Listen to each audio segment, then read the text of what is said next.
তো সারা বছরের কোনো জ্বর ছিল না। আপনার পরীক্ষা দিব, টাইফয়েড দিব, কিডনি দিব, হার্ট দিব, অমুক দিব, খালি পরীক্ষা দিব।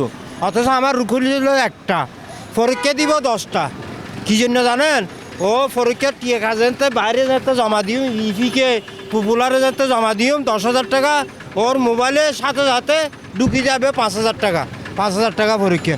এই অবস্থা চলতেছে যে টাকা আছে নাকি নাই। একটা গরিব মানুষ কাজ করতেছে, ডেলি কাজ করি, জায়গা বন্ধক দিই, স্বর্ণ বন্ধক দিই, আয়ের ট্রিটমেন্ট করে, এখানে ট্রিটমেন্ট করে ম্যাক্সিমাম টাকা পরীক্ষাতে নিয়ে যাবে। একটা দুইটা না পরীক্ষা, একের জন্য পরীক্ষা 10টা 12টা করি না। 1 টাকা একটাও না, ওই যে ট্যাবলেট 2-1টা দে মনে হয়। এটার জন্য আপনারা কি চাচ্ছেন? আমরা কি চাবো? আমরা সরকারি বাবা আসতে যে আমরা তো অসুখাই, আমরা চাবো কি? নিয়ন্ত্রণ করার মতন তো কেউ নাই। সবাই চাষা আপনার যান বাসা, এটা এই টাইপের আছে।